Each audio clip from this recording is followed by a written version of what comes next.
Samajwadi party ने जो निर्णय लिया है वो बिल्कुल सही लिया है और अगर 11 सीट पे कांग्रेस लड़ती है तो समाजवादी पार्टी और उसका पूरा संगठन कांग्रेस के साथ कंधे से कंधा मिला के कांग्रेस के प्रत्याशी को जिताने का काम कर रहा है। कांग्रेस अच्छी तरह से जानती है और कांग्रेस को ये भी पता है कि समाजवादी पार्टी को लिए बिना उत्तर प्रदेश के चुनाव में जाना कांग्रेस के लिए एक बहुत बड़ी भूल होगी। कांग्रेस का और आम आदमी पार्टी का लड़ना अलग अलग पंजाब के अंदर मेरे ख्याल से ये इंडिया गठबंधन को कहीं ना कहीं फायदा पहुंचाएगा। नमस्कार दोस्तों, भारत एक सोच देख रहे हैं आप। दोस्तों 11 सीटें कांग्रेस को दी गई हैं अखिलेश यादव की तरफ से और 7 आरएलडी को दी गई हैं और ये कहा जा रहा है कि अब 62 सीटें पर समाजवादी पार्टी चुनाव लड़ती हुई दिखाई देगी। 24 का चुनाव, 80 लोकसभा सीटें हैं। उत्तर प्रदेश कितना महत्वपूर्ण है किसी से छिपा नहीं है। दिल्ली का रास्ता लखनऊ से होकर जाता है और अब इंडिया गठबंधन को लेकर जो कयास लगाए जा रहे थे, जो असमंजस थे, वो अब साफ होते हुए दिखाई दे रहे हैं क्योंकि यहां पर अब आज अखिलेश यादव ने ट्वीट किया है और कहा है कि 11 सीटों के साथ ये गठबंधन हमारा आगे बढ़ रहा है। विवेक सायले जी हमारे साथ मौजूद हैं, समाजवादी पार्टी के प्रवक्ता। विवेक जी, बहुत स्वागत है आपका। विवेक जी, जरा ये जो सीटों का बंटवारा हुआ है, इसके पीछे की रणनीति, इसके पीछे की सोच जरा एक बार हमें समझाइए आप। जी देखिए, हाँ, समाजवादी पार्टी ने कांग्रेस को 11 सीटों का ऑफर दिया है और उस पर सहमति बन भी गई, लेकिन और ये सहमति इसलिए हुई है क्योंकि हमको भारतीय जनता पार्टी के खिलाफ एक मजबूत इंडिया का जो गठबंधन है उसको आगे लेके जाना है। भारतीय जनता पार्टी को उत्तर प्रदेश में रोकने के लिए समाजवादी पार्टी पूरी तरह से तैयार है, हमारे गठबंधन के साथी। और हमारा सीट डिस्ट्रीब्यूशन भी, जैसे पिछली बार भी मैंने आपसे कहा था, करीब करीब तय है। 35 सीट तो हम ऑलरेडी पहले समाजवादी पार्टी ऑलरेडी विचार कर चुकी है, फाइनल कर चुकी है। आरएलडी 7 सीटों पे लड़ेगी और कांग्रेस को 11 सीटें दी जा रही है। ये आज की स्थिति वर्तमान में यही है। तो कुल मिलाकर समाजवादी पार्टी 62 सीटों पर चुनाव लड़ेगी, अगर मैं सही हूं तो, जो मैं आंकड़े देख पा रहा हूं तो। देखिए, कांग्रेस के अभी कुछ देर पहले बड़े नेता, मैं नाम नहीं लेना चाहूंगा, केंद्रीय नेतृत्व, उन्होंने फोन करके अखिलेश जी से बात भी की है इस मामले को 11 सीटों को लेकर। हालांकि कांग्रेस की प्रदेश इकाई ने जरूर कहा है कि हमको पता नहीं है, क्योंकि हमारी जो समाजवादी पार्टी की बात चल रही है वो दिल्ली से हो रही है, लखनऊ से नहीं हो रही है। कि कांग्रेस को भी कहीं ना कहीं समझना चाहिए। हाँ, ये भी हो सकता है, मैं आपकी जानकारी के लिए बता दूं कि 1 सीट कम ज्यादा भी अभी भी हो सकती है, कोई बड़ी बात नहीं है। हाँ, बिल्कुल हो सकती है, क्योंकि हमारे राष्ट्रीय अध्यक्ष अखिलेश यादव जी जो है वो फ्लेक्सिबल है। वो अपने गठबंधन को लेके, अपने गठबंधन के साथियों को लेके बहुत फ्लेक्सिबल हैं, उदार हैं, बड़े दिल वाले हैं। तो इसमें कोई मुझे कम से कम आश्चर्य नहीं होगा अगर कांग्रेस को 1-2 सीटें ज्यादा भी दे दी जाए, तो कोई बहुत आश्चर्य नहीं होगा। कल अखिलेश यादव जी ने ये बड़ा दिल जरूर दिखाया था और उन्होंने बोला था कि हम सीटें कम ज्यादा करने के लिए भी हम फ्लेक्सिबल हैं, हमें कोई दिक्कत नहीं है, हमारा दिल खुला हुआ है कि हम ऊपर नीचे भी कर सकते हैं। अभी जयराम रमेश प्रेस कॉन्फ्रेंस कर रहे थे अभी 5 मिनट पहले, तो उन्होंने कहा कि अशोक गहलोत के टच में अखिलेश यादव लगातार हैं और अशोक गहलोत जो है उनसे बातचीत कर रहे हैं। बातचीत उन्हीं से हो रही है क्या?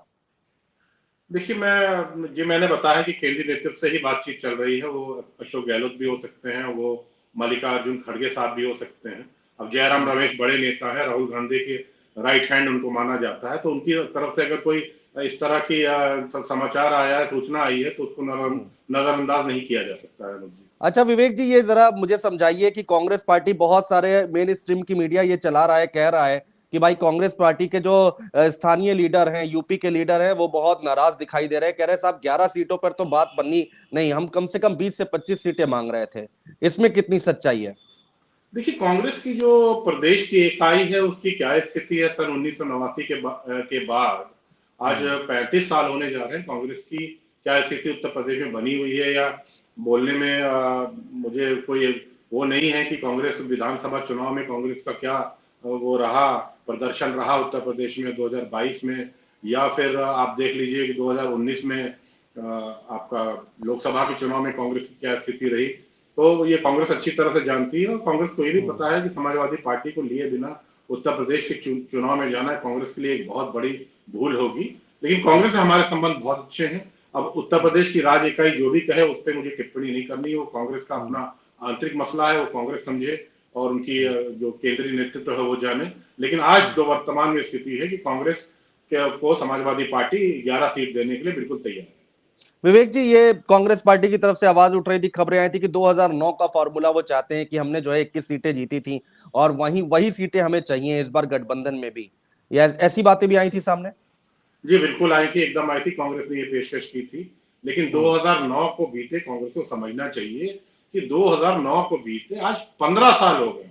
अब 15 साल में अगर आप देखिए तो उत्तर प्रदेश के अंदर कांग्रेस का ग्राफ ऊपर कहीं से नहीं गया है, वो लगातार नीचे आते गए हैं। आज लोकसभा की मात्र एक सीट है जो आदरणीय सोनिया जी रायबरेली से जीत के आई। यहाँ तक बोलना तो नहीं है, लेकिन बोलना तो नहीं चाहता कि राहुल गांधी जी भी अमेठी से सीट हार गए थे अपनी। ये सच्चाई है, इसको नजरअंदाज नहीं किया जा सकता। और कांग्रेस की राज इकाई को, उनके प्रदेश अध्यक्ष को और भी जो उनके नेता हैं यहाँ पर, प्रवक्ता हैं, उनको ये भी समझना चाहिए कांग्रेस की स्थिति क्या है। अगर आप अपनी स्थिति का आकलन नहीं करेंगे तो आप भारतीय जनता पार्टी के लोगों से, भारतीय जनता पार्टी या भारतीय जनता पार्टी के जो चुनाव का प्रचार है उसको कैसे ब्रेक करेंगे, आप कैसे आगे बढ़ेंगे? आपके पास क्या उस तरह के कैंडिडेट हैं? क्या उस तरह का आपके पास संगठन है? इस कांग्रेस पार्टी को खुद इसका आकलन करना चाहिए। समाजवादी पार्टी कांग्रेस के साथ कंधे से कंधा मिला के खड़ी है और 2024 का चुनाव है बहुत मजबूती से लड़के भारतीय जनता पार्टी को रोकने का काम समाजवादी पार्टी इंडिया गठबंधन के साथ मिलकर करेगी। अच्छा विवेक जी, आपका आकलन क्या कहता है जो कि पंजाब में हुआ? आम आदमी पार्टी कह रही अलग लड़ेंगे, ममता दीदी कह रही अलग लड़ेंगे। बिहार की पॉलिटिक्स आप देखिए, नीतीश कुमार किस तरह से यहाँ पर अब इस्तीफा देने की चर्चाएं चल रही हैं और आप गठबंधन तोड़ रहे हैं, महागठबंधन की सरकार गिराने की सोच रहे हैं और नई सरकार। तो क्या ये प्रेशर पॉलिटिक्स थी या ये प्रेशर था कांग्रेस पार्टी के ऊपर कि अखिलेश यादव कहीं नाराज ना हो जाए जल्दी, जो इतने दिनों से नहीं हो रहा था? औपचारिक और अनौपचारिक 4-5 बैठकें आपकी और कांग्रेस पार्टी की दिल्ली में हो चुकी है, रामगोपाल जी जा चुके हैं, जो अब तक हल नहीं निकल रहा था, क्या ये उसकी जल्दबाजी है क्या? देखिए, नीतीश बाबू के बारे में तो मैं बहुत ज्यादा नहीं कहना चाहूंगा। उसको तो लगातार क्या हो रहा है बिहार में, वो तो भारतीय राजनीति की, मतलब कि अगर जो मीडिया बता रही है वो सच है तो भारतीय राजनीति में ये बहुत दुखद दिन मैं कहूंगा जरूर होगा कि किस तरह से इंडिया अलायंस के उनको भीष्म पितामह माना जा रहा था और आखिरी में अगर ऐसा होता है तो बिल्कुल दुखद होगा। हाँ, जहां तक आम आदमी पार्टी और कांग्रेस की पंजाब की बात है तो मेरे ख्याल से मुझे लगता है कि आम आदमी पार्टी ने बिल्कुल सही निर्णय लिया है। उसका वजह भी, कांग्रेस को बुरा भी नहीं मानना चाहिए, उसका वजह ये है कि अगर कांग्रेस का और आम आदमी पार्टी का गठबंधन पंजाब में होता, जो मुझे लगता है, जो मेरी स्टडी कहती है, तो जो कांग्रेस के वोट हैं वो डेफिनेटली भारतीय जनता पार्टी की तरफ शिफ्ट होते हैं, वो आम आदमी पार्टी की तरफ नहीं आते। तो कांग्रेस का और आम आदमी पार्टी का लड़ना अलग अलग पंजाब के अंदर मेरे ख्याल से ये इंडिया गठबंधन को कहीं ना कहीं फायदा पहुंचाएगा। हाँ, मुझे पूरी उम्मीद है और मेरे सोर्सेज जो बता रहे हैं कि आम आदमी पार्टी और कांग्रेस पार्टी का गठबंधन दिल्ली में अवश्य होगा, ये तय है। अब ममता जी के यहाँ भी मेरे ख्याल से बंगाल में भी जो आपने सवाल किया था, बंगाल में भी यही स्थिति है। अगर ममता जी अकेले लड़ती हैं, क्योंकि वहां जो सीपीएम का वोट है, जो कम्युनिस्ट का वोट है, वो ममता जी में ट्रांसफर नहीं होगा और भारतीय जनता पार्टी यही चाहती थी। तो इसी को देखते हुए अगर ममता दीदी ने अकेले लड़ने का फैसला किया है तो मुझे लगता है कि पिछली बार जो प्रदर्शन ममता टीएमसी का था उससे बहुत बेहतर प्रदर्शन बंगाल में होने चाहिए। तो यही स्थिति तो उत्तर प्रदेश में बनती दिखाई दे रही है। कांग्रेस पार्टी की स्थिति किसी से छिपी नहीं है, आप खुद बता रहे हैं। भाई राहुल गांधी अगर सीट हार जाते हैं तो यूपी में कांग्रेस की स्थिति क्या है, किसी से छिपी नहीं है। तो 11 सीटें क्या न्याय हुआ है यहाँ पर, या फिर और कम देनी चाहिए थी या ज्यादा देनी चाहिए थी कांग्रेस पार्टी को? देखिए, 11 सीटें देने का फैसला हमारी कोर कमेटी का था और कुछ दिन पहले मैं उस मीटिंग में बैठा भी था। आज करीब 15 दिन हो गए हैं, तो हम लोग यही डिस्कस कर रहे थे। लेकिन मेरे ख्याल से समाजवादी पार्टी ने जो निर्णय लिया है वो बिल्कुल सही लिया है और अगर 11 सीट पे कांग्रेस लड़ती है तो समाजवादी पार्टी और उसका पूरा संगठन कांग्रेस के साथ कंधे से कंधा मिला के कांग्रेस के प्रत्याशी को जिताने का काम कर रहा है। अखिलेश जी कह रहे हैं इंडिया की टीम और पीडीए की रणनीति अब बीजेपी को हराएगी, एनडीए को हराएगी। तो यही होता हुआ दिखाई देगा क्या आगे आने वाले समय में? पीडीए को आप लोग बहुत ज्यादा ऊपर लेकर चल रहे हैं, आगे लेकर चल रहे हैं।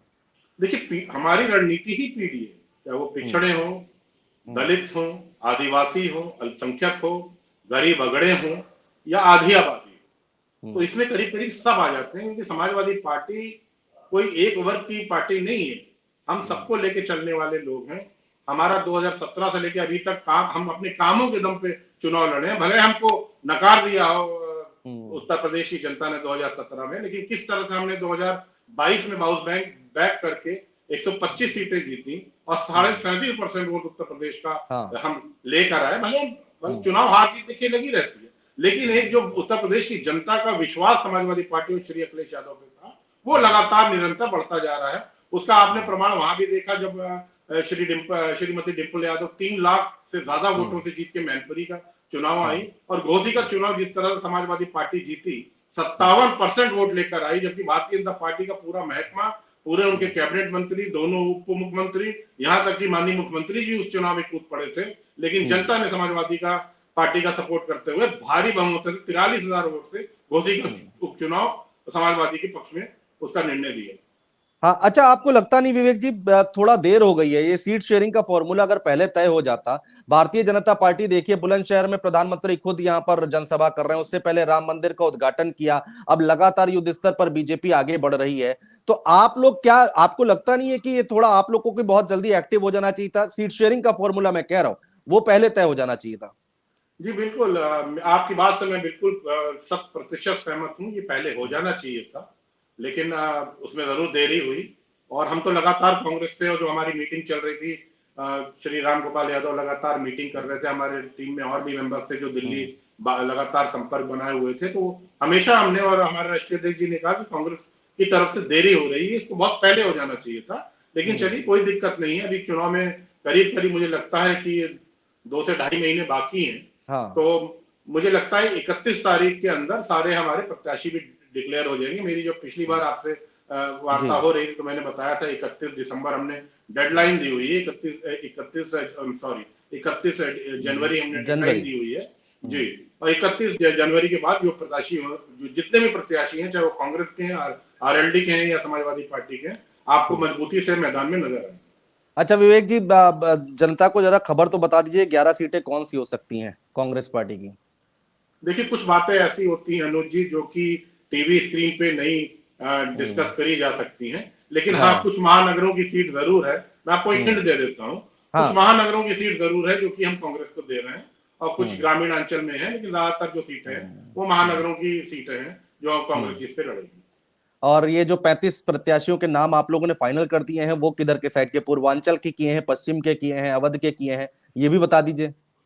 जी, उसमें ज्यादातर तो पूर्वांचल के भी हैं, अवध क्षेत्र के भी हैं, कुछ पश्चिम के भी हैं, लेकिन 35 जो हमारे कैंडिडेट्स हैं जो लोकसभा में चुनाव लड़ने जा रहे हैं, भारतीय जनता पार्टी को चैलेंज करके हराने जा रहे हैं, वो बिल्कुल तय है, उसमें कोई बदलाव नहीं है। कितनी सीटें आप लोग सोच रहे हैं? 80 में से कितनी निकाल देंगे इस बार? इंडिया गठबंधन कितना निकालेगा?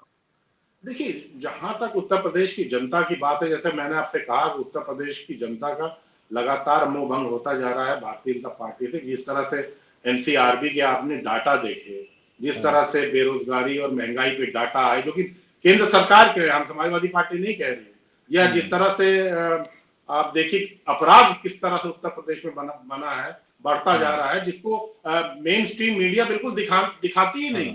वो तो बिल्कुल हिंदू मुसलमान करने के सिवा भारतीय जनता पार्टी की जो गोदी मीडिया जिसको कहते हैं, मैं बिल्कुल खुल के कहता हूँ, उसको और कोई काम नहीं है। वो सिर्फ एक कास्ट डिवीजन, रिलीजन डिवीजन के मुद्दे पे चल रही है, और यही वजह है कि आज आप देख लीजिए कि मेन स्ट्रीम मीडिया को लोग छोड़ के आज जो यूट्यूबर, आप जैसे चैनल, आप जैसे पत्रकार जो सच्ची पत्रकारिता कर रहे हैं, उनके व्यूअरशिप बढ़ते जा रहे हैं। मेन स्ट्रीम मीडिया से, गोदी मीडिया से लोगों का भंग होता जा रहा है। और आप ये देखिएगा, जो जिस तरह से मीडिया से लोगों का भंग हो रहा है, उसी तरह से आज देखिए, ठीक है, प्रभु राम का मंदिर बना, हम तो प्रणाम करते हैं, मैंने भी चंदा दिया था प्रभु राम के मंदिर, इसमें कोई डाउट नहीं है, मैंने खुद दिया था, मेरी आस्था है। लेकिन इसका मतलब ये नहीं है कि जो मेन मुद्दे हैं, जो देश के मुद्दे हैं, जैसे कि बेरोजगारी है, महंगाई है, भ्रष्टाचार है, या सीमाओं के जो गंभीर मुद्दे हैं, आतंकवाद है, या किसानों के मुद्दे हैं, महिलाओं के मुद्दे हैं, इसको नजरअंदाज नहीं किया जा सकता। इन मुद्दों को लेके ही देश आगे बढ़ सकता है, क्योंकि हम समाजवादी इन मुद्दों को लगातार उठाते रहेंगे। हमारा फायदा नुकसान हो तो बाद में देखा जाएगा, लेकिन जनता के मुद्दे समाजवादी पार्टी, हमारे नेता, हमारा कार्यकर्ता, हमारे प्रवक्ता लगातार उठाते रहेंगे, ये मैं आपसे वादा करता हूं। अभी बेरोजगारों की बात की, अभी देखा हमने लखनऊ में कैंप लगा था, श्रमिकों को इजराइल भेज रही है सरकार। अखिलेश जी ने भी इस पर बड़ा कड़ा रुख अख्तियार किया, आप क्या कहेंगे? देखिए, श्रमिक मजदूर इंडिया में, जो हिंदुस्तान में जो गरीब लोग रहते हैं, उनका कोई ठिकाना नहीं है। मनरेगा का बजट आप लगातार कम करते जा रहे हैं। पिछली बार भी जो बजट आया था, मैं बड़े बड़े चैनलों पर डिबेट कर रहा था, मैंने उसमें डिबेट भी की थी, इस बात को रखा था कि मनरेगा जो गारंटी एक मजदूरों के ऊपर थी, उसको लगातार आप गिराते जा रहे हैं। वजह क्या है? क्योंकि आप बड़े बड़े उद्योगपतियों को आप बढ़ावा दे रहे हैं। ये कॉन्सेंट्रेशन ऑफ वेल्थ, जो मैं कह रहा हूं, जो इंडिया के आप कह रहे हैं कि हम 5वीं इकोनॉमी बन गई, ठीक है, बड़ी अच्छी बात है, लेकिन वो उस इकोनॉमी का पैसा कहां है?